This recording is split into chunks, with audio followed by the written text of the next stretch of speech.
நல்லதோர் வீணை செய்தேன், அதை நலங்கெட பொழுதியில் எறிவதுண்டோ. நல்லதோர் வீணை செய்தே, அதை நலங்கெட பொழுதியில் எறிவதுண்டோ. சொல்லடி சிவசக்தி, என்னை சுடர்மிகும் அறிவுடன் படைத்து விட்டாய். நல்லதோர் வீணை செய்தேன்.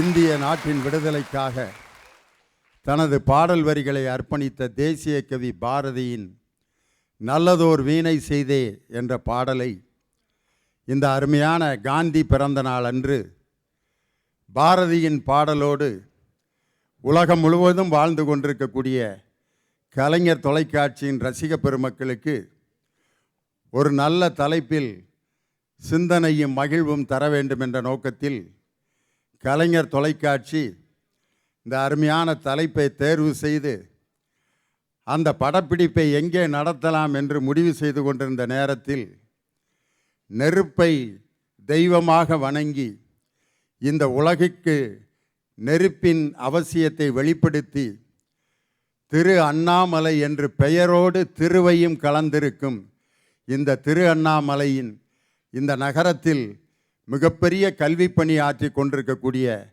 அருணை கல்வி குழுமத்தின் கல்லூரி மாணவர்களின் மத்தியில் இந்த அருமையான தலைப்பை நாம் ஒளிப்பதிவு செய்தால் அந்த ஒளிப்பதிவுக்கு ஒரு மரியாதையும் அங்கீகாரம் கிடைக்கும் என்ற நோக்கத்தில் வரலாற்று சிறப்புமிக்க இந்த அருணை பொறியியல் கல்லூரியின் எங்கள் உயிரினும் மேலான மாணவ தம்பிகளுக்கும் தங்கைகளுக்கும் என்னுடைய அன்பான வணக்கத்தையும் வாழ்த்துக்களையும் தெரிவித்து, அருமையான தலைப்பு, இந்த நாட்டுக்கு தேவையான தலைப்பு. இந்த உலகில் வாய்மையே வெல்லும் அப்படின்னு ஒரு அணி பேசுது, இல்லை தீமையே வெல்லும்னு ஒரு அணி பேசுது. நீங்கள் எதை ஆதரிக்க போகிறீர்கள்னு தெரியல. இதில் இந்த உலகத்தில் எது இன்னைக்கு வெற்றி பெறப் போகிறது? வாய்மை. வாய்மை என்ற அந்த வார்த்தையை பெரும்பாலும் நம்ம எங்கே பார்க்கலாம்? ஸ்கூலில் திருக்குறள் மனப்பாடம் பண்ணி 2 மார்க்கு கேள்வியில் ஒரு திருக்குறள் சொல்லுவாங்க. வாய்மை எனப்படுவது யாதெனின் யாதொன்றும் தீமை இல்லாத சொலல். இதுக்கு ஒரு 2 மார்க்கு. வாய்மை என்றால் தீமை இல்லாத சொற்களை யார் பேசுகிறார்களோ அவன் தான் வாய்மை உள்ளவன் அப்படின்னு சொல்லி வள்ளுவர் ஒரு இலக்கணம் கொடுத்துருக்கார். இந்த வாய்மைங்கிற சொல்ல பல இடங்களில் எழுதி போட்டிருப்பாங்க. முக்கியமாக எங்கே எழுதி போட்டிருப்பாங்கன்னா, நீதிமன்றத்தில் நீதிபதிக்கு மேலே எழுதி போட்டிருப்பாங்க, வாய்மையே வெல்லும். ஒரு பெரிய குற்றவாளியை சிறப்பு நீதிமன்றம் குற்றவாளின்னு சொல்லுது, உயர் நீதிமன்றம் விடுதலை செய்யுது, உச்ச நீதிமன்றம் குற்றவாளின்னு சொல்லுது. இதில் உண்மையிலே குற்றவாளியா அல்லது நிரபராதியா? ஜனங்க இப்படியே முழிக்கிறான். என்னடா, சிறப்பு நீதிமன்றத்தில் குற்றவாளி, உயர் நீதிமன்றத்தில் நிரபராதி, உச்ச நீதிமன்றத்தில் குற்றவாளி. அப்போ இந்த நீதிபதிகளில் யார் உண்மையை சொன்னா அப்படின்னு கண்டுபிடிக்கிறதுக்கு ஒரு நீதிபதி வைக்கணும்னா, இனி அதுக்கு மேலே உச்ச நீதிமன்றத்துக்கு மேலே வேறு நீதிபதியே இல்லை. அதனால் இன்றைக்கி மக்கள் குழம்பி போயிருக்காங்க. நன்மை தான் ஜெயிக்கும், தீமை தான் ஜெயிக்கும் அப்படிங்கிறதுல எது இன்றைக்கி வெற்றி பெற போகிறது அப்படின்னு பேசுகிறதுக்கு 6 பேச்சாளர்கள் வந்திருக்கிறாங்க. இன்றைக்கி பார்த்தீங்கன்னா சாதாரணமாக பசங்க பேசுகிறாங்க. மாப்பிள்ள 16 பேப்பர் மாப்பிள்ள அரியர்ஸு, 16 பேப்பர், ஃபைனல் இயர் வந்துட்டான், இன்னும் 16 பாக்கி இருக்கு மாப்பிள்ள, என்ன பண்ணுறதுன்னு தெரியல. அடுத்து ஒரே செமஸ்டரில் 16 பேப்பரை எழுதி பாஸ் ஆகிட்டான். வந்து சொல்கிறான், 16 பேப்பரை ஒரே அடி பாஸு. எப்பட்றா பாஸு? அவ்வளோதான். எப்படின்னு மட்டும் கேட்டுறாரு. ஏன்டா, நான் 2 பேப்பர் மேத்ஸ் பேப்பரை 5 வருஷமாக வச்சுக்கிட்டு இருக்கேன்டா, இன்னும் பாஸ் ஆகவே முடியல. படித்து பார்க்குறேன், எப்படி எழுதினாலும் ஃபெயில் ஆக்கி விட்டுறாங்க. நீ எப்பட்றா 16லையும் பாஸ் ஆன அப்படின்னு கேட்குறான். கேட்காத மேட்ரை, பாஸ் ஆகிட்டேன் அவ்வளோதானே அப்படிங்கிறான். எப்படி பாஸ் ஆனான் அப்படிங்கிறத அவன் சொல்ல விரும்பலை. அப்படின்னா 4 ஆண்டுகள் 16 பேப்பர்லையும் பாஸ் ஆக முடியாதவன் ஒரே நாள் உட்காந்து 16 பேப்பர்லையும் பாஸ் ஆகியிருக்கான்னா இன்னைக்கு என்ன நடந்திருக்குன்னா, ஒரு மிகப்பெரிய பல்கலைக்கழகத்தினுடைய கண்ட்ரோலர் ஆஃப் எக்ஸாமினேஷன்ஸ் கைதாகி இன்னைக்கு சிறையில் இருக்காருன்னா, அப்போ பாஸ் ஆனவன்லாம் எப்படி பாஸ் ஆனான்ட்டு ஃபெயில் ஆனவங்கெல்லாம் நொந்து நூலாகி இப்படியே பார்க்குறான். பேசாமல் நம்மளும் அதே மாதிரி பாஸ் ஆகிருக்கலாம் போல இருக்குடா, எதுக்குடா இப்படி உட்காந்து கஷ்டப்பட்டு படிச்சுக்கிட்டு அப்படின்னு யோசிக்க வைக்கிது. இன்னைக்கு இந்த அளவுக்கு வாய்மையும் நேர்மையும் உண்மையும் நன்மையும் புறந்தள்ளப்பட்டு தீமை இன்னைக்கு மேலே தூக்கி வைத்து ஆடப்பட்டு கொண்டிருக்கிறது. அதனால் இன்னைக்கு 6 பேச்சாளர்கள் வாய்மையே வெல்லும்னு பேசுகிறதுக்கு இங்கே 3 பேர் வந்திருக்காங்க. தீமையே வெல்லும்ன்றவர் இன்னும் குறிப்படுத்திக்கிட்டு இருக்கார். இன்னும் எம்புடு தீமையை எழுதி எழுதி பார்க்குறாரு, வந்துக்கிட்டே இருக்குது தீமை. இன்னைக்கு காதலில் கூட உண்மையாக காதல் பண்ணுறவனை இன்னைக்கு பெண்களையும் ஏற்றுக்கிறது இல்லை, ஆண்களையும் ஏற்றுக்கிறது இல்லை. டுபாக்கூர் விடுறவனுக்கு தான் இன்னைக்கு காதலில் வெற்றி ஆகுது. ஒரு சப்ப ஃபிகரை கூட ஆஹா ச எப்படிப்பா அப்படின்றான், ஒர்க் அவுட் ஆயிடுது அவனுக்கு. பொய் சொல்கிறவங்களுக்கு தான் இன்னைக்கு காலம். எதில் லவ்வில் கூட ஒரு காதல் பாட்டு கூட பாருங்கள், ஒருத்தன் பாடுறான், நீ கட்டும் சேலம் அடிப்புல நான் கசங்கி போனேண்டி, ஓ எலும்பு சம்பள நிறைய இடுப்புல கிறங்கி போனேண்டி, அடி சூடான மழையே கொஞ்சம் நனைஞ்சுக்கலாமா அப்படின்னா, ஆஹா கட்டும் சேலம் மடிப்புல கசங்கி இருக்கான்ப்பா, இவன் தான்ப்பா உண்மையான காதலன். கடைசி பார்த்தா அந்த பிள்ளைய கசைக்கு எரிகிற நாயாக இருப்பான் அவன். ஆனால் இந்த வார்த்தையை பார்த்துட்டு படக்குன்னு டபக்குன்னு விழுந்துருதுங்க.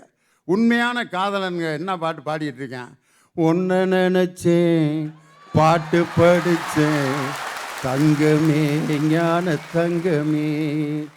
போலி வார்த்தைகளை நம்பி அவனை திருமணம் செய்து வீணா போன பெண்களுக்கு மத்தியில் 10 ஆண்டுகளானாலும் உண்மையிலேயே என்னை நேசித்தவன் இவன்தான் என்று அவனுக்காக காத்திருந்து 10 ஆண்டுகளுக்கு பிறகு அவனையே திருமணம் முடித்து வெற்றிகரமாக வாழ்கின்ற சகோதரிகளும் இருக்கிறார்கள். அவர்களை பார்த்து பேசுறதுக்கு தான் வாய்மையை வெல்லும் அணி. இதில் எது அப்படின்னு பேசுவதற்கு 2 அணிகள் உங்களுடைய ஆரவாரத்தோடு பேசுவதற்கு தயாராகிவிட்டார்கள். முதலாவதாக, இந்த உலகில் வாய்மையே வெல்லும் தீமையே வெல்லும் என்ற அணியில் வாய்மையே வெல்லும் என்ற அணிக்கு தன் கருத்துக்களை வழங்க உங்கள் பரபரப்பான கரவொலியோடு அருமை தம்பி நாகமுத்து பாண்டி மேடைக்கு வருகிறார். வாங்க.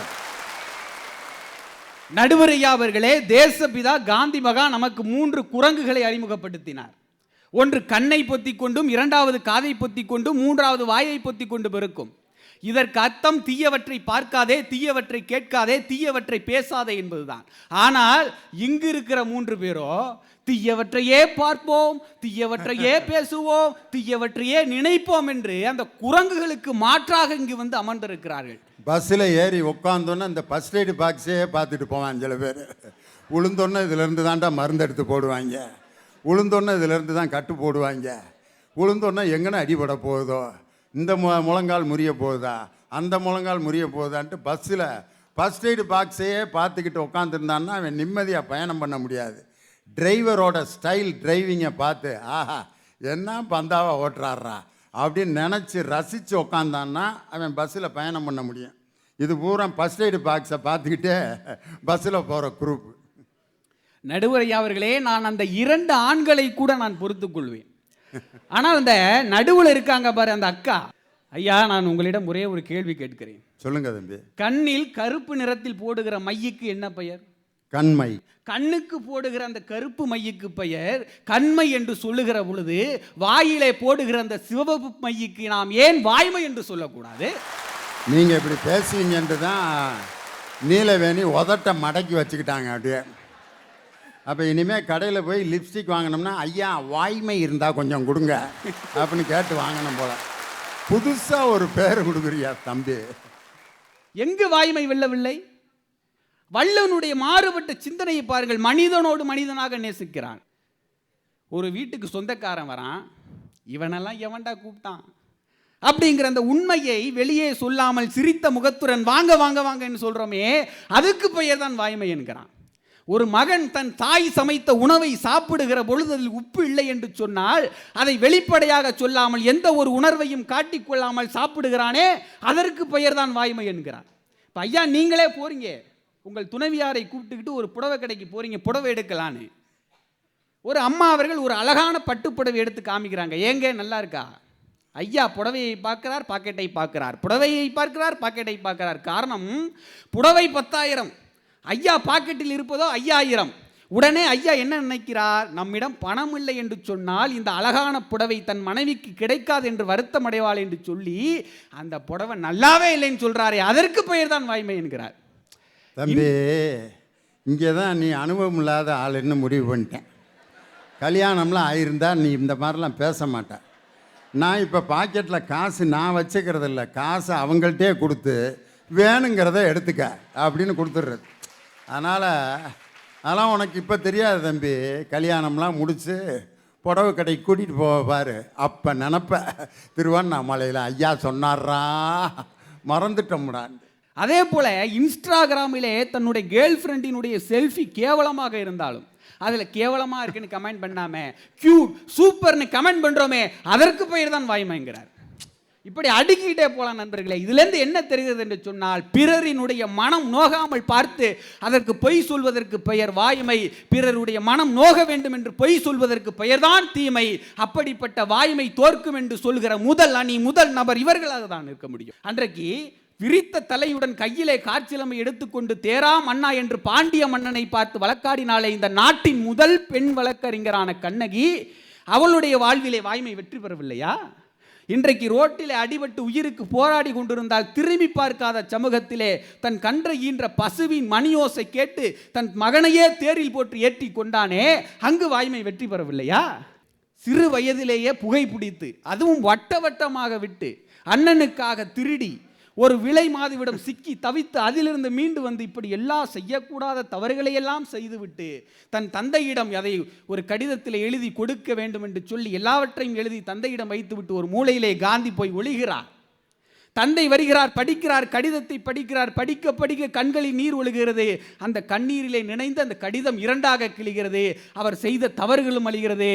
அந்த கண்ணீர் துளிதான் மூலையிலே நின்ற சாதாரண காந்தியை மகாத்மா காந்தி ஆக்கியது என்று சொன்னால் அவருடைய வாழ்மையிலே வாய்மை வெற்றி பெறவில்லையா? ஐயா, சமீபத்தில் கட் அவுட் கலாச்சாரத்தால் இல்லை கட் அவுட் காட்டு மிராண்டித்தனத்தால் உயிரிழந்த சுபஸ்ரீயினுடைய மரணத்தை என்று எடுத்து பாருங்கள்.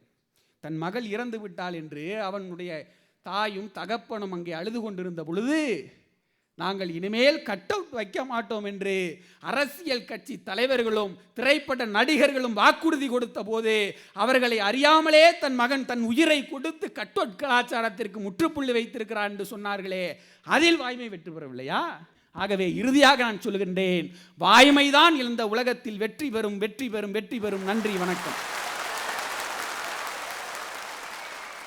எது சொன்னாலும் குற்றம் சொல்கிறதுக்குனே ஒரு குரூப் இருக்குது. அதில் பாருங்கள், இந்தியா கிரிக்கெட் மேட்ச்சில் 3 ரன்னில் தோக்குது. உடனே ஒரு குரூப் என்ன சொல்கிறான், வாங்கியிருப்பாங்க மாப்பிள்ள, அதெல்லாம் வாங்கிட்டாங்க, இவ்வளோ நல்லா விளாண்டாங்க, கடைசியில் 3 ரன்னை விட்றாங்கன்னா வெற்றியை கொண்டு வந்து கொடுத்துட்டாங்கடான்ட்டு. ஆனால் தோல்வியை வெற்றி பெற்றால் தன்னுடைய உடன் பிளேயர், தன் கூட விளையாடக்கூடிய விளையாட்டு வீரர்களை பேட்டி கொடுக்க அனுப்புகின்ற ஒரு தலைவர். ஆனால் தோல்வியடைந்தால் ஏன் தோல்வியடைந்தேன் என்று தான் வந்து சொல்லக்கூடிய ஒரு கிரிக்கெட் அணியினுடைய தலைவர் ஒருத்தர் யார்னா அவர்தான் மகேந்திர சிங் தோனி என்ற அற்புதமான தலைவர். வெற்றி பெறும்போது தன்னுடைய சக விளையாட்டு வீரர்களை அனுப்பி வெற்றி கோப்பையை வாங்க சொல்லிட்டு, தோல்வி அடைந்தால் பதில் சொல்வதற்கு ஒரு தலைவன் என்ற முறையில் வந்து நிற்கிறார் பார். அந்த இடத்துல தான் ஐயா வாய்மை வெல்லும் என்பதை பார்த்து இந்தியாவுக்காக மக்கள் கைதட்டுகிறார்.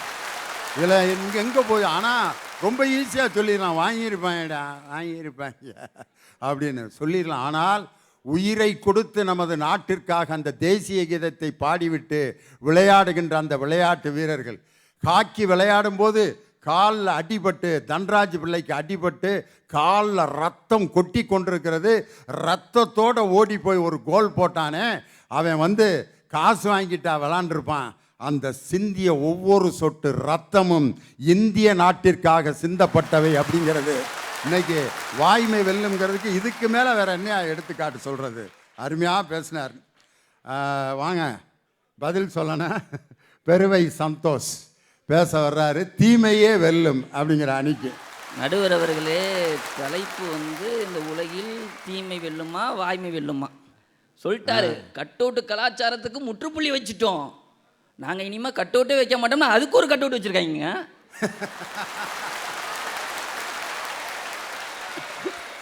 கட் அவுட் வைக்க மாட்டோம் என்று சொன்ன எங்கள் அன்பு தலைவருக்கு நன்றி அப்படின்ட்டு பெரிய ஆளுகிற கட் அவுட் வச்சுருக்கேன். எங்கேயா வாய்மை வெல்லுது? பேசிட்டு ஒரு ப்ளூ கலர் சட்டை பாவத்தை. அடுத்து இன்ஸ்டாகிராமில் என் கேர்ள் ஃப்ரெண்டு போட்டோ கேவலமாக இருந்தாலும் கமாண்டில் போய் கியூட் போகிறோம் பாருங்க, அது கூட வாய்மை. அது எவ்வளோ பெரிய கேவலம் தெரியுமா?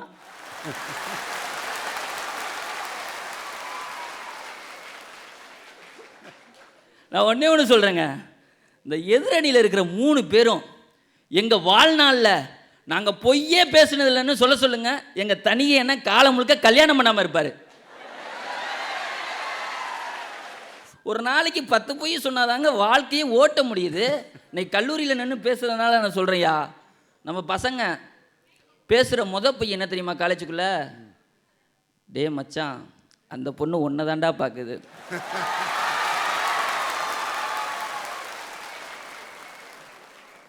அந்த செமஸ்டர் டயத்தில் சொல்கிற பொய் என்ன தெரியுமா? டே மச்சான், எக்ஸாம் நான் சரியாகவே பண்ணலடா. பக்கத்தில் உள்ளவன் பரவாயில்லடா, அடுத்த செம்மில் பார்த்துக்கலாம், ரிசல்ட் வரும். சரியாக பண்ணலன்னு சொன்னவன் பாஸ் ஆகிடுவான், அடுத்த செம்மில் பார்த்துக்கலாம்னு சொன்னவன் ஃபெயிலாக போயிடுவான். இன்றைக்கி யார்ட்டையாவது நம்ம கடன் கேட்டோம்னா ஒன்று கொடுக்குறேன்னு சொல்லணும், இல்லை கொடுக்கலன்னு சொல்லணும். அவன் புதுசாக ஒன்று சொல்லுவான், மாத கடைசிடா.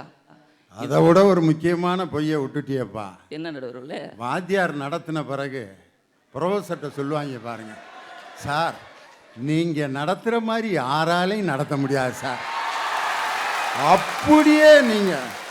அப்படியே புரிஞ்சிருச்சு சார், அப்படியே நான் பரீட்சையில் போய் எழுதிடுவேன் சார்பாங்க பாருங்க.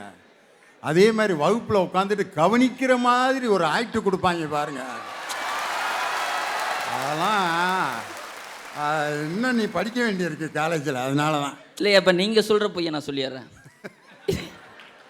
இன்னைக்கு கல்யாணமான எல்லா கணவன்களும் சொல்கிற பொய் என்ன தெரியுமா?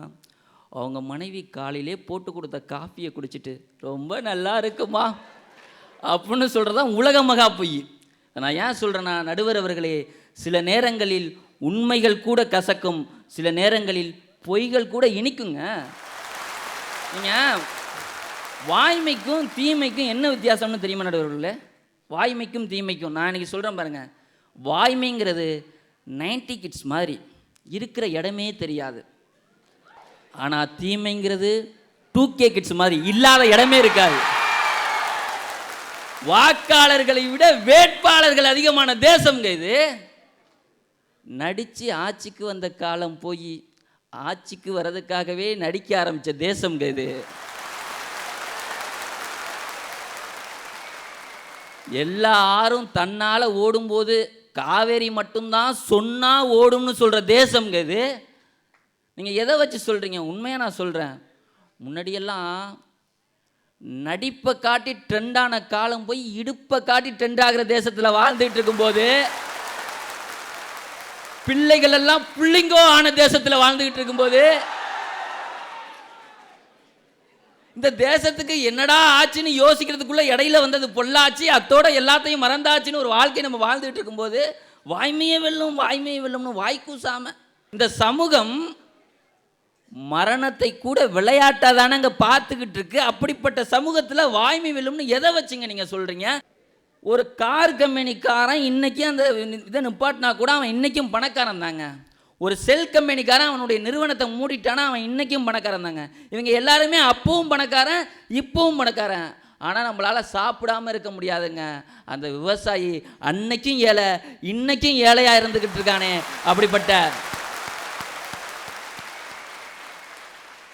அப்படிப்பட்ட விவசாயிகளை அரை நிர்வாணமாக ஓடவிட்ட தேசத்தில் தீமைதான் வெல்லும், தீமைதான் வெல்லும், தீமைதான் வெல்லும் என சொல்லி ஞாலம் கருதினும் கைகூடும். அடி நானும் அவனும் ஒரு கட்சி, காலம் ஒரு நாள் சொல்லட்டும், நாம் கடலை எரிக்கும் தீக்குச்சி. வாய்ப்புக்கு நன்றி.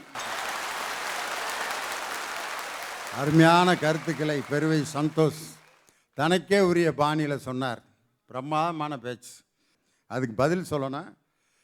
பெருவை சந்தோஷுக்கு பதில் சொல்ல உங்கள் பலத்த கரவொலியோடு அருமை சகோதரி யோகதர்ஷினி வருகிறார். அதாவது அவங்க சொன்னாங்க காஃபி குடிச்சிட்டு நல்லா இருக்குன்னு சொல்றது மிகப்பெரிய பொய்யா. இதுல என்ன பொய் இருக்கு? இப்போ எங்க பொம்பளை பிள்ளைங்களே இங்க உட்காந்துருக்காங்க. எங்களுக்குலாம் பார்த்தீங்கன்னா முகத்துல பருவு இருக்கும். அப்போ பருவு இருக்கேன்னு சொல்லிட்டு நாங்கள் என்ன பண்ணுவோம்னா ஒவ்வொரு நாளும் கண்ணாடியை பார்த்து பார்த்து ஃபீல் பண்ணுவோம். அதே நீங்கள் வந்து இல்லை உதாரணத்துக்கு ஒரு கணவரே வந்து அந்த பருவை பார்த்து நீ ஏம்மா ஃபீல் பண்ணுற, சாதாரணமாக உள்ள மானை விட புள்ளி மானு தாம்மா ரொம்ப அழகுன்னு சொன்னால் நாங்கள் சந்தோஷப்படவும் மாட்டோமா? அந்த சந்தோஷத்தை ஏன் அனுபவிக்க மாட்டீங்க? அதுதான் வாய்மைன்னு சொல்லி நாங்கள் பேசுகிறோம். அது என்னமோ பெரிய குறைன்னு சொல்லிட்டு பேசிட்டு போகிறாங்க. அதாவது பாருங்கள், காமால கண்ணோட பார்த்தா பார்க்குறது எல்லாமே மஞ்சளாக தான் தெரியும். நீங்கள் இந்த உலகம் எப்போவுமே வந்து கெட்டதாக தான் இருக்குது, தீமையாக தான் இருக்குது, தீமையாக தான் இருக்குன்னு சொன்னாக்கா உங்களுக்கு எல்லாமே தீமையாக தான் தெரியும். அதாவது இந்தியா சுதந்திரம் அடைஞ்ச நேரத்தில் பார்த்தீங்கன்னு சொன்னாக்கா அந்த இங்கிலாந்து பிரதமர் வின்சென்ட் சர்ச்சில்கிட்ட வந்துட்டு ஒரு பத்திரிக்கைக்காரர் கேட்டாராமா, நீங்கள் எதனால இந்தியாவுக்கு சுதந்திரம் கொடுத்தீங்க, நீங்கள் ஏன் இந்தியாவுக்கு சுதந்திரம் கொடுத்தீங்க அப்படின்னு கேட்டப்போ அந்த இங்கிலாந்து பிரதமர் சொல்லியிருக்காரு, காந்தியடிகள் இந்த சுதந்திரத்திற்காக அவருடைய கையில் கத்தி எடுத்திருந்தார் அப்படின்னா நான் என்னுடைய கையில் துப்பாக்கி எடுத்திருப்பேன். அவருடைய கையில் அவர் துப்பாக்கி எடுத்திருந்தார் அப்படின்னா நான் என்னுடைய கையில் பீரங்கி எடுத்திருப்பேன். அவருடைய கையில் பீரங்கி எடுத்திருந்தார் அப்படின்னா நான் அணு ஆயுதங்களை பயன்படுத்தியிருப்பேன். ஆனால் அவர் இது எதுலையுமே செய்யாமல் இந்த உலகத்திலேயே சக்தி வாய்ந்த ஆயுதமான சத்தியத்தை அவர் கையில் எடுத்தாரு. அதனால தான் நான் சுதந்திரத்தை கொடுத்தேன்னு சொன்னாராம்.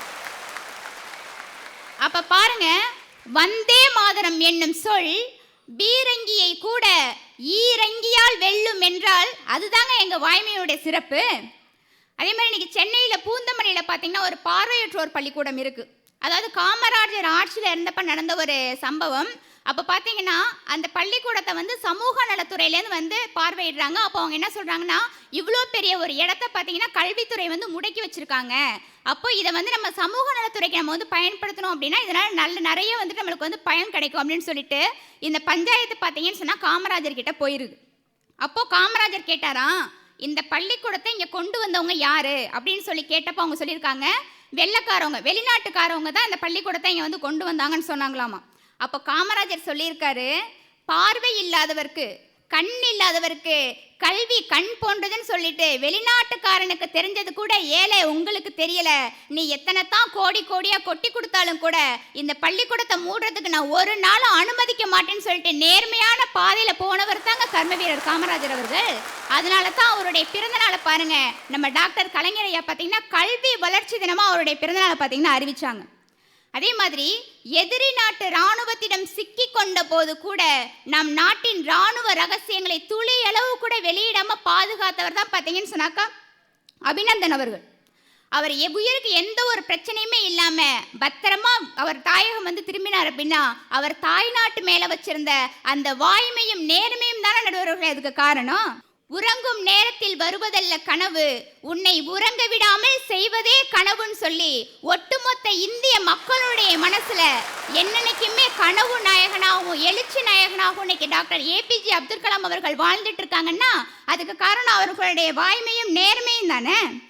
ஆனால் எதிரிலேருந்து என்ன சொல்கிறாங்க, இந்த நாட்டில் வந்துட்டு நன்மையே நடக்கலை, தீமை தான் நடக்குது, எங்கே பார்த்தாலும் கெட்டது தான் நடக்குதுங்கிறாங்க.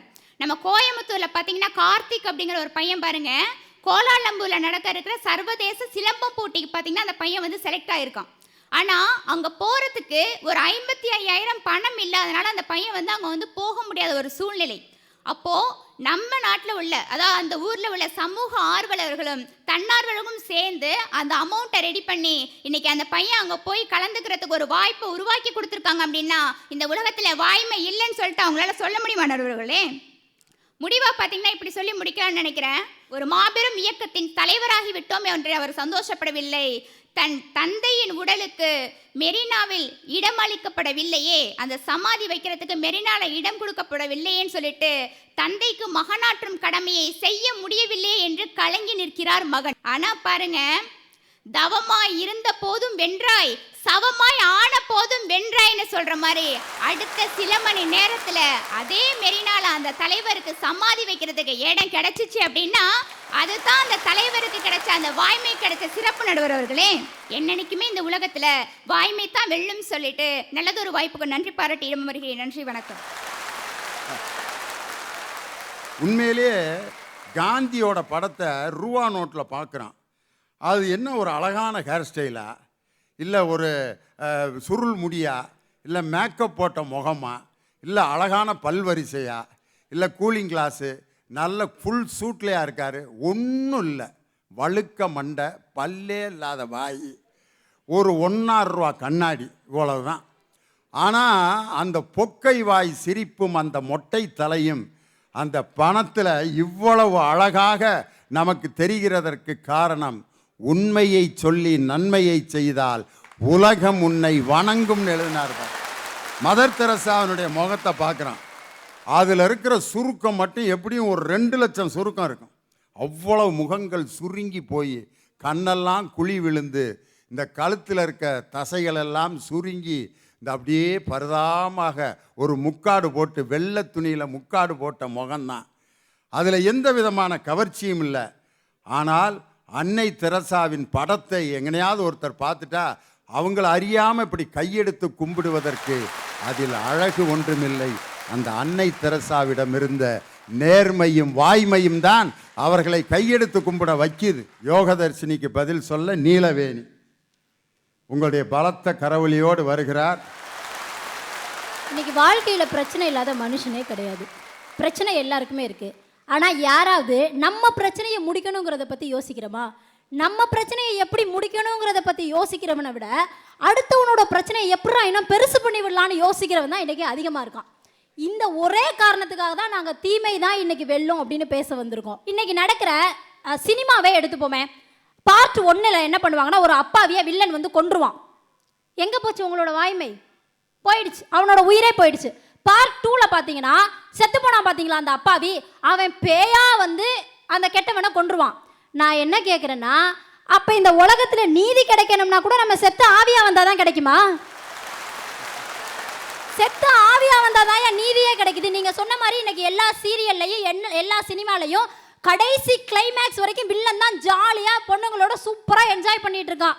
நாட்டில் இன்னும் செத்தது எப்படின்னே தெரியலையேம்மா. அப்புறம் எங்கே ஆவியா வந்து அது இன்னும் எப்படி செத்ததுங்கிறதுக்கே இன்னும் முடிவாகலை. 2 வருஷம் ஆகுது. ஆவியா வந்தால் கூட இனி நம்ப மாட்டாங்க போல இருக்கு. அம்புட்டு கதை வந்துருச்சு. இப்படிப்பட்ட நாட்டில் நாங்கள் எப்படியா வாய்மையே வெல்லுன்னு சொல்ல முடியும்? ஒரு விஷயம், இப்போ காலேஜ் ஸ்டூடெண்ட்ஸ் இருக்கிறதுனால ஒரு முக்கியமான விஷயம் என்னன்னா, உண்மையாக காதலிக்கிறவங்களுக்கு இன்றைக்கி வேல்யூ இருக்கா? ஒன்றும் இல்லை. ஒரு பொண்ணுக்கிட்ட போய் பையன் நான் ஒவ்வொரு நிமிஷமும் உன்னைய உண்மையாக லவ் பண்ணுறேன்னு சொன்னால் வேல்யூ இல்லை. ஒவ்வொரு மாதமும் மறக்காமல் ரீசார்ஜ் பண்ணுறேன்னு சொல்லி பாருங்க. காதல் அப்படி தானே வாழ்ந்துட்டு இருக்கு.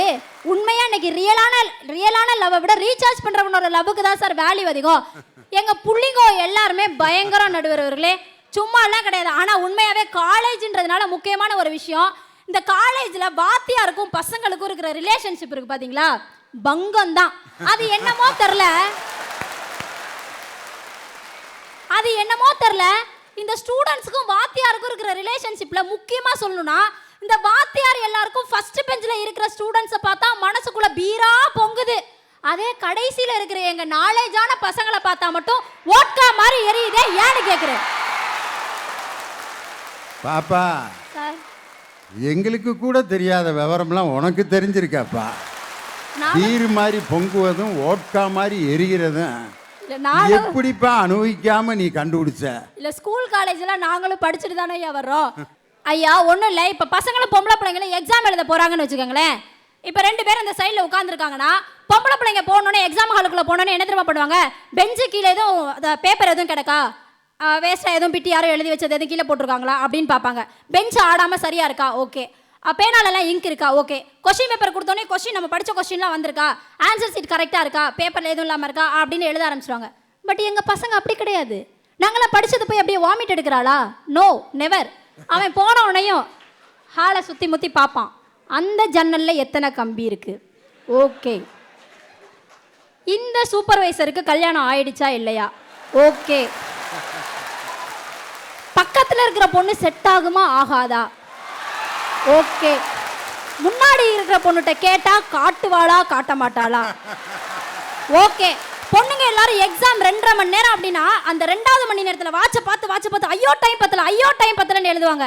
எங்க பசங்க ஐயோ டைம் போகலன்னு எழுதுவாங்க. இவ்வளவுதான் வித்தியாசம் இன்னைக்கு. ஏன்னா எல்லா பிரச்சனைக்குள்ளேயும் இருக்கும்போது நாங்க எப்படியாவது யோசிச்சு வாழ்க்கையில முன்னுக்கு வரணும்னு தான் நினைக்கிறோம். பட் முடியல. ஏன்னா எங்களை குட்டி உட்கார வைக்கிறதுக்கு தான் இன்னைக்கு ஆள் இருக்கே தவிர வளர்த்து விடுறதுக்கு எங்களுக்கு ஆளே கிடைக்கல. ஐயா ஒன்றும் இல்லை, ஃபேமிலிக்குள்ளேயே ஏதாவது ஒரு சின்ன பொய்யெல்லாம் சொன்னாதான் நடக்கும். இப்போ என்னன்னா வீட்டில் அப்பா பையன்கிட்ட என்ன தெரியுமா சொல்லுவாங்க, மகனே போய் நல்லா பரீட்சையை எழுதிட்டு வாடான்னு சொல்லி துட்டு கொடுத்து அனுப்புற அப்பனை விட மச்சி நல்லா எக்ஸாமை எழுதிட்டு வா மச்சின்னு பிட்டு கொடுத்து அனுப்புற நண்பனுக்கு தான் வேல்யூ அதிகம். ஆனாலும் அவன் நண்பனுக்கே அல்வா கொடுப்பான். எப்படி தருவான்? மச்சான் என்ன மச்சான் அந்த ஸ்ட்ரீட் பக்கமா போறியா? உன் ஆளை பார்க்க தானே போறேன். இல்லை மச்சான் நான் கோயிலுக்கு சாமி கும்பிட போறேன். இல்லை மச்சான் நான் இட்லிக்கு மாவு வாங்க போறேன். நண்பனுக்கே அல்வா கொடுப்பான். இன்னைக்கு எந்த ரிலேஷன்ஷிப்லையுமே உண்மையே கிடையாது. எல்லா இடத்துலையும் அதிகப்படியா எல்லா மனுஷங்களும் சொல்ற வார்த்தை என்ன தெரியுமா? பணம். நீ நல்லா பழகிட்டு ஒரு நண்பனா இருக்கட்டும் இல்ல உறவுக்காரனா இருக்கட்டும், அவன்கிட்ட போய் ஒரு கஷ்டம் மட்டும் நின்னு பாரு, உனக்கு ₹1 கொடுக்க மாட்டான். வாங்கின கடனை கூட திரும்ப கொடுக்கறதுல கடன் கொடுத்த உடனே மனுஷன்டா இவன் தாண்டா மனுஷங்கிறாங்க. கொடுத்த கடனை திரும்ப கேட்டா மனுஷனாடா இவன் கேட்கிறேன். ஒன்றும் இல்லை, எல்லா இடத்துலையுமே தீமை மட்டும்தான் பரவி இருக்கு. நான் ஏன் தெரியுமா சொல்றேன்? ஸ்கூல்ல டொனேஷன், காலேஜ்ல ரெக்கமெண்டேஷன், கவர்மெண்ட் ஆஃபீஸ்ல எல்லாமே கரப்ஷன். 5 வருஷத்துக்கு ஒரு தடவை வருது எலெக்ஷன், அப்ப மட்டும்தான் வாக்காளர்களுக்கு நல்ல கலெக்ஷன். காசு இருந்தா மட்டும்தான் எஜுகேஷன், நேர்மையா இருந்தா எங்கேயா கிடைக்குது ப்ரொமோஷன்? ஒன்றும் இல்லை நடுவர்களே, அப்பா அம்மாக்குள்ள பொய் இருந்தாதான் குடும்பம் ஓடும். பெத்தவங்க பிள்ளைங்க கிட்டையும் பிள்ளைங்க பெத்தவங்க கிட்டையும் பொய் சொன்னாதான் குடும்ப உறவுகள் இன்னைக்கு நீடிச்சிருக்கு. அக்கா தங்கச்சி அண்ணன் தம்பி சித்தப்பா பெரியம்மான்னு இப்படி எல்லா உறவுகளுக்குள்ளேயுமே ஒரு பொய் மட்டும்தான் நிறைஞ்சிருக்கு. எல்லா ரிலேஷன்ஷிப்குள்ளேயுமே பொய்யான இமோஷன்ஸ் மட்டும்தான் இருக்குங்கிறதால இன்னைக்கு எங்க பார்த்தாலும் பொய் தான். அவங்க சொன்னாங்க இல்லையா, ஒரு சின்ன பொய் தான், திருவள்ளுவரே சொல்லலாம்னு சொல்லிட்டாரு. அவர் சின்ன பொய்யை சொல்லுன்னு தான் சொல்லிட்டு போனா. நம்மளால சிறு துளி பெருவெள்ளம், ஒவ்வொரு நேரமும் பொய்யை மட்டும்தான் சொல்லிக்கிட்டு இருக்கான். உண்மையை சொல்லி எக்ஸாம் ஃபீஸுக்கு காசு கேட்டால் அப்பா கொடுக்க மாட்டாரு. உண்மையை சொல்லி அம்மா கிட்ட அம்மா நான் ஃப்ரெண்ட்ஸ் கூட வெளில போகிறேம்மா அப்படின்னு சொன்னால் அம்மா அலோவ் பண்ண மாட்டாங்க. பொய்யை சொன்னால் தான் ஃபீஸ் கூட கட்ட முடியும், பொய்யை சொன்னால் தான் ஃப்ரெண்ட்ஸ் கூட ஜாலியாக வெளில கூட சுற்ற முடியும். அப்பா அம்மா தான் தெய்வம்னு சொல்கிறோம், அவங்கக்கிட்டேயே பொய்யை சொன்னால் தான் நம்ம நினச்சது நடக்கும். அப்படின்னா இன்றைக்கி தீமை தான் ஒரு படி மேலே வெல்லுதுங்கிற காரணத்தினால தீர்ப்பை நீங்கள் எங்கள் பக்கம் தான் தரணும்னு கேட்டுட்டு வாய்ப்பளித்த உங்கள் அனைவருக்கு மீண்டும் ஒரு முறை நன்றி பாராட்டி விடைபெறுகிறேன். நன்றி, வணக்கம், ஜெய்ஹிந்த். ரொம்ப அற்புதமாக பேசினாங்க. பையங்கெல்லாம் படிக்காத கேள்விக்கு தான் அருமையாக பதில் எழுதுவான். நான்லாம் பள்ளிக்கூடத்தில் வாத்தியார், ஆஸ்திரேலியாவின் இயற்கை அமைப்பை விவரி, படிக்கலை, எடுத்துட்டான் பேனாவை. ஆஸ்திரேலியாவின் இயற்கை அமைப்பு. ஆஸ்திரேலியாவிற்கு இயற்கையாகவே அமைப்பு ஒன்று இருப்பதால் அதற்கு இயற்கை அமைப்பு இருப்பது இயற்கை தானே. இயற்கையாக அமைந்துள்ள ஆஸ்திரேலியாவுக்கு எப்படி செயற்கையாக ஒரு அமைப்பு வர முடியும்? எனவே இயற்கையான அமைப்புள்ள ஒரு ஆஸ்திரேலியாவுக்கு செயற்கையான அமைப்பு இல்லாமல் இயற்கையாகவே அமைப்பு இருப்பதால் அதற்கு இயற்கை அமைப்பு இயற்கையாகவே அமைந்திருக்கிறது. அரை பக்கம் எழுதியிருக்கான் வாத்தியார், ரைட் போட்டு 5க்கு 5. அவர் என்ன இயற்கை அமைப்பில் உட்காந்து திருத்தினார் அந்த பேப்பரை? உண்மையான இயற்கை அமைப்பு 5 மார்க் வாங்குது. இந்த மாதிரி டுபாக்கூர் கதை விட்டவனு 5 மார்க் வாங்கியிருக்கான். இன்னொருத்தன் பார்த்தீங்கன்னா 22 பக்கம் எழுதியிருந்திருக்கான். 22 பக்கம் தமிழ் செகண்ட் பேப்பர். பார்த்தா அசந்துட்டார் தமிழ் ஐயா. என்னடா 22 பக்கம்? முதல் பக்கத்தை திருப்புறாரு, கீழே திருப்புக, அவ்வளோதான். அடுத்த பக்கத்தை திருப்புறாரு, திருப்புக.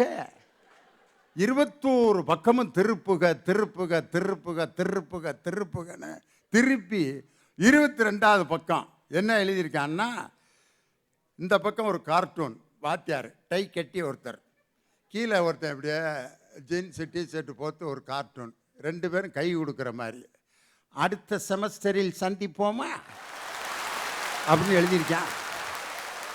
வாத்தியார் பார்த்தார், இவன் எத்தனை செமஸ்டரில் இவனாலும் இப்படி தாண்டா எழுதுவேன், அதனால் பேப்பருக்கு பிடிச்ச கேடுன்னு வாத்தியாரே ஒரு 10 பக்கத்தை எழுதி ரைட்டு போட்டு பாஸ் ஆக்கி விட்டார். ஏன்னா பல வாத்தியாரை இவன் பைத்தியம் பிடிக்க வச்சுருவான்ட்டு. இன்றைக்கி நல்லதுக்கு காலமே இல்லையா பேசுனாங்க. அதுக்கு பதில் சொல்லணும், வாய்மையே வெல்லும் என்ற அணியை நிறைவு செய்ய உங்கள் பலத்த கரவொலியோடு அதன் அணியின் தலைவர் மதுரை சங்கர். நடுவர் அவர்களே, அப்பப்போ பொய் பேசுகிற நீங்கள் உங்கள் வீட்டில் ஜெயிப்பீங்களா? இல்லை எப்போவுமே உண்மை பேசுகிற உங்கள் வீட்டுக்காரம்மா உங்கள் வீட்டில் ஜெயிப்பாங்களா? மேடையில் வச்சுட்டு கேட்குற கேள்வி ஆயாது. வாழ்க்கையில் எப்பயுமே கணவன் மனைவிகளுக்கு இடையில அப்பப்போ சில பொய்கள் இருந்தால் தாயா ஜாலியாக இருக்கும். இது 2 பேருமே அரிச்சந்திரன் அக்கா தங்கச்சி மாதிரி வாழ்ந்தோம்னா அவ்வளோதான், சட்டையை கிழிச்சிட்டு அலைய வேண்டியதான். அப்பப்போ அப்படியே ஒரு டுபாக்கூரை விட்டா தான் குடும்பமே நல்லா இருக்கும். இல்லை உனக்கு கல்யாணம் ஆகி இப்போ தான் 1 வருஷம் ஆகுது. இன்னும் நீ பொய் சொல்லி பழகியிருக்க மாட்டேன். இன்னும் ஒரு 10 வருஷம் கழித்து யோசிச்சிருப்ப. வாய் முழுவதும் வெறும் பொய்யா தாயா ஓடிக்கிட்டு இருக்கு வாழ்க்கை. அதுதான் அப்போ ஓடுது அப்படின்னு ஏன்ட்ட சொல்லு.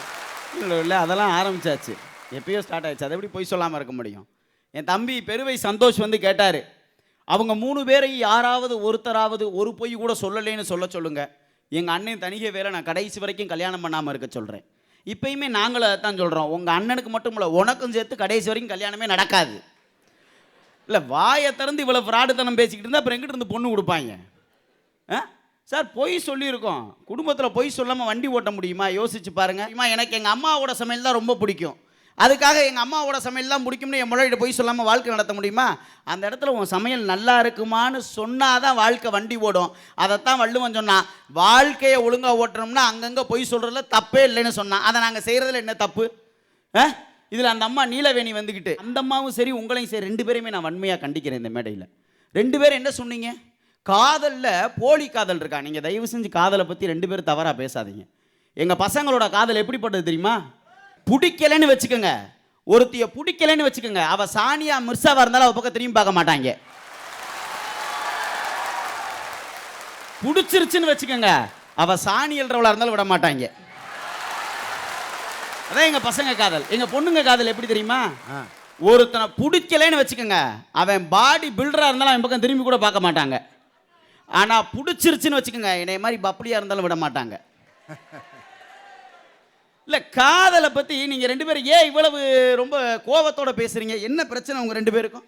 இதில் நடுவர் சொன்னார், தோனி மகேந்திர சிங் தோனியினுடைய நேர்மை எது தெரியுமா அப்படின்னு நடுவர் சொன்னார். நான் உண்மையிலே சொல்லுகிறேன், அதை விட மகேந்திர சிங் தோனியினுடைய நேர்மை நான் எங்கே பார்த்தேன் தெரியுமா? வேர்ல்டு கப்பில் கப்பை கையில் வாங்கிக்கிட்டு தான் அந்த கப்பை தூக்காம குடுகுடுன்னு ஓடி போய் தனக்கு முன்னாடி பதவி விலகின சச்சின் டெண்டுல்கர் கையில் அந்த கப்பை கொடுத்துட்டு தூக்கிட்டு போன்னு சொல்லி ஓரமா நின்னார் பாருங்க. அந்த தோனி மாதிரியான நேர்மையான ஆட்கள் இருக்கிற தேசத்தில் நீங்கள் நேர்மை ஜெயிக்காதுன்னு சொல்ல வந்திருக்கீங்களா? இல்லை என்ன பேச்சு உங்களுக்கு? நான் ஒன்று சொல்கிறேன், இன்றைக்கு இருக்கிற இளைஞர்கள் மனசில் நம்ம எதை விதைக்கிறோமோ அதை தான் சார் அறுவடை பண்ண முடியும். நான் ஒன்று கேட்குறேன், இன்றைக்கு காந்தி ஜெயந்தியில் உட்கார்ந்துருக்கிறோம். காந்தியை ஏன் தேசத்தந்தைன்னு சொல்கிறேன் தெரியுமா?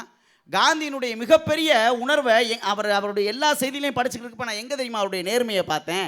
எந்த ஒரு பிரச்சனையிலையுமே நம்ம அடுத்தவனுடைய மனநிலையிலேருந்து பார்க்கணும்னு காந்தி சொல்லியிருக்கிறார். காந்திக்கு இந்திரா காந்தி அம்மையார் ஒரு பேனா பரிசளிச்சிருக்கிறாங்க, ரொம்ப விலை மதிப்புள்ள பேனா, பளபளப்பாக இருக்குது. அந்த பேனாவில் தான் பல வருஷமாக காந்தி எழுதிக்கிட்டு இருக்காரு. ஒரு நாள் ஆசிரமத்தில் அந்த பேனா காணாமல் போயிடுச்சு. எல்லாரும் யார் திருடுனதுன்னு தேடிக்கிட்டு இருக்காங்க. காந்தி கிட்ட எப்படி சொல்கிறதுன்னு தெரியல. கடைசியில் போய் சொல்லிட்டாங்க, எல்லாரும் திருடுனது யாருன்னு தேடிக்கிட்டு இருக்காங்க. காந்தி மட்டும்தான் அந்த பேனா திருடு போனதுக்கு காரணம் என்னன்னு யோசிச்சுக்கிட்டு இருந்தார். அப்போ தான் சொன்னார், இந்த பேனா திருட்டு போனதுக்கு காரணம், இந்த பேனா விலை மதிப்புள்ள பேனா, பளபளப்பான பேனா, அதனால்தான் ஒருவனை திருட தூண்டி இருக்கிறது என்று நினைத்த காந்தி அன்றிலிருந்து நான் இனிமேல் விலை மதிப்புள்ள பொருட்களையும் பளபளப்பான பொருட்களையும் நான் எந்த காலத்திலும் பயன்படுத்துவதில்லை என்ற முடிவை எடுத்தார்.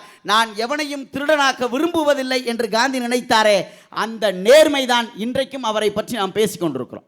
நான் நிறைவாக ஒன்று சொல்கிறேன், இந்த மண்ணில் எப்போவுமே நேர்மை ஜெயிக்குங்கிறதுக்கு ஒரே ஒரு செய்தி சொல்கிறேன். என்ன தெரியுமா? இந்த மண்ணிலே மனிதநேயம் இருக்கிற வரைக்கும் இங்கே வாய்மை தான் வெல்லும். யாரோ ஒருத்தன் சைடு ஸ்டாண்டை போட்டு போகும்போது, சார் உங்கள் சைடு ஸ்டாண்ட் போட்டிருக்கு, அதை எடுத்து விட்டு போங்க சார் அப்படின்னு ஒரு சத்தம் கேட்குது பாருங்க.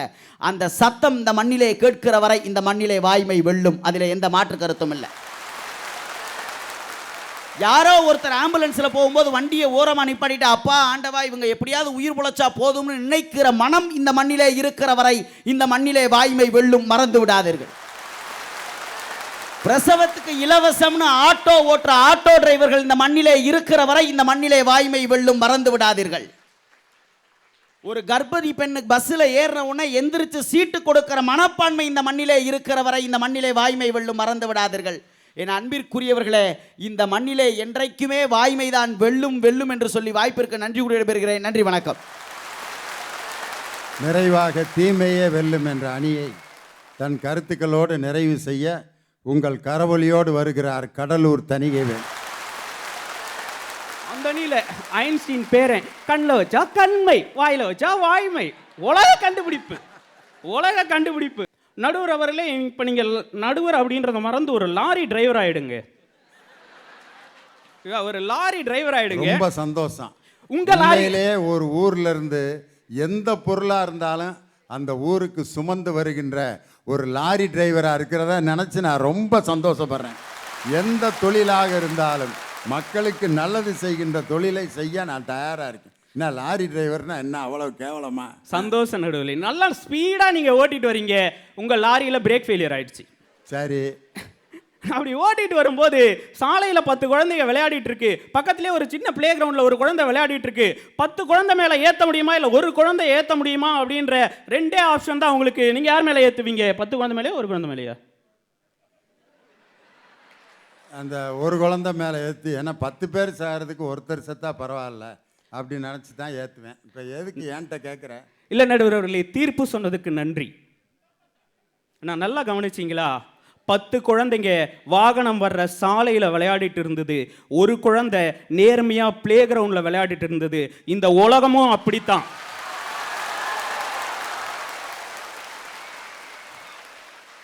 இந்த உலகமும் அப்படித்தான். தப்பு செஞ்ச 10 பேரை காப்பாத்துறதுக்காக நேர்மையா இருக்கிற ஒருத்தனை கொன்னுடும். விழிச்சுக்குங்க, பொழைச்சிக்குங்க. ஒரு வருஷத்துக்கு சராசரியா இத்தனை லட்சம் என்ஜினியர்கள் என்ஜினியரிங் காலேஜில இருந்து வெளியில வராங்க. அதுல சராசரியா குறைஞ்சபட்சம் ஒரு 50,000 பேருக்காவது வேலை வாய்ப்பை ஏற்படுத்தி கொடுக்க வேண்டும் என்று படிப்பதற்காக ஒரு சமூகம் டார்கெட் வச்சுச்சுன்னா அங்க வாய்மையே வெல்லும், நேர்மையே வெல்லும். நான் ஒத்துக்குவேன். போன தீபாவளிக்கு 360 கோடிக்கு தமிழ்நாட்டில் குடிச்சிருக்கிறான். இந்த வருஷம் 400 கோடிக்காவது குடிக்கணும்னு குடிக்கிறதுக்கு டார்கெட் வைக்கிறானே. இந்த சமூகத்தில் எப்படிங்க வாய்மை வெல்லும்னு பேசுறதுக்கு வந்திருக்கீங்க நீங்க? சார், படிக்கிறதுக்கு காசு இல்லை அப்படின்னு படிப்பை விட்டவன் இந்த உலகத்தில் உண்டு சார். படிக்கிறதுக்கு காசு இல்லைன்னு படிப்பை விட்டவன் இந்த உலகத்தில் உண்டு. குடிக்கிறதுக்கு காசு இல்லைன்னு எவனாவது குடியை விட்டுருக்கானா? இந்த சமூகத்தில் திட்டம் போடுறான் நடுவர் அவர்களே. ட்ரங்க் அண்ட் டிரைவுக்கு 10,000 ஃபைனுன்னு போடுறாங்க. ட்ரங்க் அண்ட் டிரைவுக்கு 10,000 ஃபைனுன்னு போடுறாங்க. எங்களுடைய கேள்வி என்னன்னா நடுவர் அவர்களே, ஒன்று நீங்கள் குடிக்க வைக்கிறத நிறுத்தணும், இல்லை குடிச்சிட்டு வர்றவனை பிடிக்க வைக்கிறதையாவது நிறுத்தணும். குடிக்க வைக்கிறதும் நீங்கள், பிடிக்க வைக்கிறதும் நீங்கள், கடைசியில் வந்து எங்களை குறை சொல்கிறதால தான் எங்களுடைய கேள்வி நடுவர் அவர்களே. அத்திவரதரை எங்கள் தாத்தா பார்க்கறதுக்கு போனார். 16 மணி நேரம் ஆச்சு. ஒரு தாதா பார்க்கறதுக்கு போனால் நடுவர் அவர்களே, விவிஐபியாக கூட்டு போய் முன்வரிசையில் நிற்க வச்சு அத்திவரதரை காட்டினாங்க. இறைவனின் முன்னால் அனைவரும் சரிசமம் அப்படின்னு சொல்கிறீங்களே, நான் கேட்குறேன், இறைவனின் முன்னால் அனைவரும் சரிசமம் அப்படின்னா எதுக்குடா விஐபி சீட்டு விவிஐபி சீட்டு போடுறீங்க இந்த தேசத்தில்? அத்தனை பேரை நெஞ்சில் கை வச்சு சொல்லுங்க. புரோக்கருக்கு லஞ்சம் கொடுக்காம எல்எல்ஆர் போட்டது எத்தனை பேர்? சத்தியமா சொல்ற நடுவில், புரோக்கருக்கு லஞ்சம் கொடுக்காமல் எல்எல்ஆர் போட்டது எத்தனை பேர்? சத்தியமா நீங்க சொல்லிட்டீங்கன்னா நீங்க வாய்மா இருக்கீங்க, நான் ஒத்துக்கிறேன். என்ஜினியரிங் காலேஜில் இருக்கிறோம், ஃபைனல் இயர் படிக்கும்போது சொந்தமா நானே கஷ்டப்பட்டு ப்ராஜெக்ட் செஞ்சு வச்சேன்னு யாரையாவது நேர்மையா சொல்லுங்க. வாய்மையே வெல்லும், நான் ஒத்துக்கிறேன் நடுவர் அவர்களே. காலேஜில் இருக்கிறோம் நடுவர்களே, காலேஜில் இருக்கிறோம், கூட படிக்கிற பையன் வந்து சொல்கிறான் நடுவர்களே, மச்சான் நான் ஒன்றுமே படிக்கலை, நாங்களும் நம்ம ஃப்ரெண்டே படிக்கலை, நாமளும் ஒன்றும் படிக்கலை, ஜாலிடா அப்படின்னு போகிறோம்.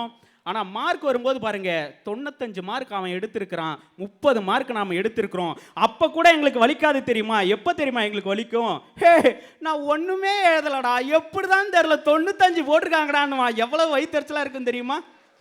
நான் ஒன்றுமே படிக்கலடா, 30 மார்க் தான் போட்டிருக்காங்கன்னா கூட ஜீரணிச்சிடலாம். ஒன்றுமே படிக்கலடா, 95 மார்க் போட்டிருக்காங்கன்றாங்களே, எந்த வகையில் நியாயம் நடுவர் வரலே?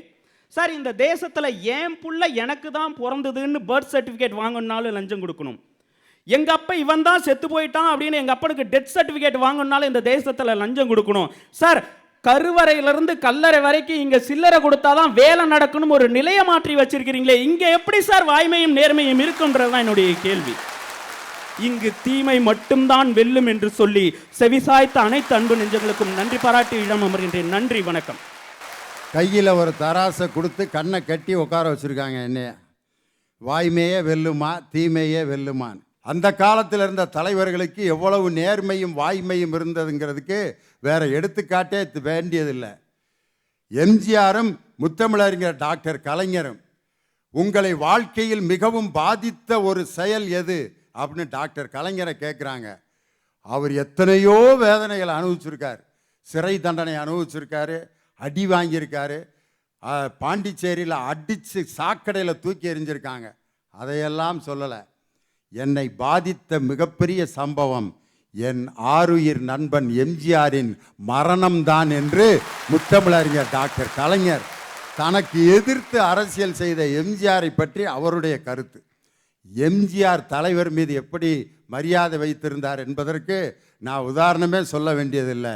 பிகில் படத்து ஆடியோ கேசட் ரிலீஸில் விஜய் தன்னுடைய கருத்தில் சொன்னார், தலைவரை பற்றி ஒரு அமைச்சர் தரக்குறைவாக பேசினார் என்பதற்காக வாகனத்திலிருந்து இறக்கி விடப்பட்டார். அது கூட இல்லை, மேடையில் ஒருத்தர் நேரடியாக பேசிகிட்டு இருக்கும்போது அவர் சட்டையை பிடிச்சி இழுத்து பேசாதன்னு சொன்னார். இருபெரும் கருத்து வேறுபாடுகள் உள்ள தலைவர்களிடம் கூட வாய்மையான நேர்மையான நட்பு அன்னைக்கு இருந்ததை பார்த்தோம். ஆனால் இப்போ பார்த்தீங்கன்னா ஒரு அமைச்சர் ஒரு பாராளுமன்ற உறுப்பினரை பன்னிப்பைய கிறுக்கு பய அவன் வந்தால் ரப்பர் குண்டில் பன்னியை சுடுற மாதிரி சுடுங்கடா அப்படின்னு சொல்லிட்டு இன்னும் அவருக்கு போலீஸ் சலிட் அடிச்சுக்கிட்டு இருக்காங்கன்னா இங்கே எங்கடா வாய்மை வெல்லுது? நேரம் அந்த அமைச்சரை தூக்கி உள்ளே வச்சு அடிச்சிருந்தா இன்னைக்கு வாய்மை வெல்லும்னு ஒத்துக்கிருவேன். இந்த நாட்டில் எங்கய்யா நேர்மை இருக்கு? இன்னைக்கு என்ன நடந்துக்கிட்டு இருக்குன்னா, நீட் தேர்வே வேணாம்னு நம்ம சொல்லிட்டு இருக்கோம். நீட் தேர்வு தமிழர்களுக்கு இழைக்கப்பட்ட கொடுமைன்னு சொல்லிட்டு இருக்கான். நீட் தேர்வுலையே டுபாக்கூர் பண்ணியிருக்கான் பாருங்க, ஆள் மாறாட்டம். இந்த கொடுமையை உலகத்தில் எங்கேயாவது அதுவும் ஒருத்தன் தான் செஞ்சான்னு பார்த்தா பிறட்டு வந்துக்கிட்டே இருக்கான். இன்னைக்கு வரைக்கும் ரிசல்ட் வந்த மாதிரி இன்னைக்கு 5வது ஆள் டெங்கு காய்ச்சலில் பாதிக்கப்பட்ட மாதிரி நீட் தேர்வில் ஆள் மாறாட்டம் செய்ததில் இதுவரை 5 பேர் பிடிபட்டனர். இன்னும் எத்தனை பேர் பிடிபட காத்திருக்கானோ? நீட் தேர்வே வேணான்னு சொல்லிகிட்டு இருக்கோம். நீட் தேர்வில் ஆள் மாறாட்டம், நீட் தேர்வு, டெங்கு காய்ச்சல், குட்கா புகழை, ஊழல் எல்லாம் செஞ்சதுக்கு ஒரு துறை சேர்ந்த ஒரு தலைவர் ஒரு அமைச்சர் தான் காரணம். அவருக்கு உடந்தையாக காவல்துறை அதிகாரிகள். ஆனால் இன்னைக்கு அவங்களுக்கெல்லாம் அப்படின்னு சலிட்டு அடிச்சிட்டு இருக்கான். எங்க சுதந்திர தினத்தில் கொடியேற்றுறப்ப நம்மால் பார்க்குறேன். டேய் டேய் என்னடா அநியாயம்! இந்த அக்கிரமத்துக்கு பூரா இவங்க தான்டா காரணம். ஆனால் இந்த குரூப்புகளுக்கு இப்படி சலிட்டு அடிக்கிறாங்களே, வாய்மை வெல்லும் என்று நான் எப்படி ஏற்றுக்கொள்வது அப்படின்னு சொல்லி தீமையே வெல்லும்னு அவங்க பேசுகிறப்ப அவ்வளவு சந்தோஷமாக இருக்கு. தணிகைவேல் ஒரு வார்த்தை சொன்னார், என்கிட்ட ஒரு கேள்வி கேட்டார். நியாயமாக ஒருத்தன் மைதானத்தில் விளாண்டுக்கிட்டு இருக்கான், விதியை மீறி 10 குழந்தைகள் ரோட்டில் விளாண்டுட்டு இருக்காங்க. யார் மேலே நீங்கள் வண்டி ஏற்றுவீங்கன்னா, நான் ஒரு ஆளை தான் ஏற்றி இந்த மீதி 10 பேரை காப்பாற்றுவேன்னு சொன்னேன். நீங்கள் எல்லாம் கைதட்டினீங்க. 10 பேரை காப்பாற்றுவதற்கு ஒருவரை கொலை செய்கின்ற சமுதாயம்னு. உண்மையிலே அப்படி ஒருவர் இறந்து தான் இந்த சமுதாயம் வாழ வேண்டும் என்று நான் இறக்க மாட்டேன் என்று நினைத்திருந்தால் இன்னைக்கு சுதந்திர இந்தியாவில் நாம் அமர்ந்திருக்க முடியாது. தூக்கு கயிறை முத்தமிட்ட பகத்சிங் என்ற அந்த தியாகி தனது உயிரை கொடுக்கவில்லை என்று சொன்னால் இன்னைக்கு இந்த சுதந்திர இந்தியாவில் நம்ம இருக்க முடியுமா? தீவிரவாதத்தை ஒழிப்பதற்காக தனது பாதுகாப்பாளர்களாலேயே காலை நேரத்தில் தனது மெய்க்காப்பாளர்களாலேயே சுட்டு கொல்லப்பட்ட இந்திரா காந்தி என்ற உயிர் பறிபோனதால் தான் தீவிரவாதம் இந்த நாட்டில் ஒடுக்கப்பட்டது. இன்னைக்கு ஒரு சுபஸ்ரீ என்ற ஒரு பெண் இன்ஜினியர் தனது உயிரை தர வேண்டியிருக்கிறது இந்த பேனர் கலாச்சாரத்தை ஒழிப்பதற்காக. ஒரு மனிதன் தியாகத்தினால் தான் இந்த சமுதாயமே வாழ்ந்து கொண்டிருக்கிறது. அந்த நியாயத்தை இன்னைக்கு நீங்க உணரணும்னு இவங்க பேசுறாங்க. சூரியன் எப்படி ஒரு நாள் மறைந்து மீண்டும் காலையில் உதிக்குமோ அதுபோல தர்மத்தின் வாழ்வுதனை சூது கவ்வும், இறுதியில் தர்மம்தான் ஜெயிக்கும். திடீரென்று வளர்ந்த கற்றாழையும் திடீரென்று கட்டப்பட்ட சிலந்தி கூடுகளும் நிரந்தரமாக இருப்பதில்லை. பொறுமையாக கட்டப்பட்ட பட்டுக்கூடுகள் தான் மனிதனுக்கு மானத்தை மறைக்கும் ஆடையாக இன்னைக்கு பயன்பட்டு கொண்டிருக்கிறதை ஒழிய இந்த உலகில் தீமை என்பது வெற்றி பெறுவதை போல் தோற்றமளிக்கலாம். ஆனால் நிறைவாக வெற்றி பெறுவது வாய்மையே வெல்லும், வாய்மையே வெல்லும் என்று இந்த விவாதத்தின் தீர்ப்பாக சொல்லி உங்களிடமிருந்து விடைபெறுகிறேன். எங்கள் உயிரினும் மேலான அருணை கல்லூரி மாணவருக்கும் மாணவியருக்கும் என் மனமார்ந்த வாழ்த்துக்களை தெரிவித்து உங்களிடமிருந்து விடைபெறுகிறோம். நன்றி, வணக்கம்.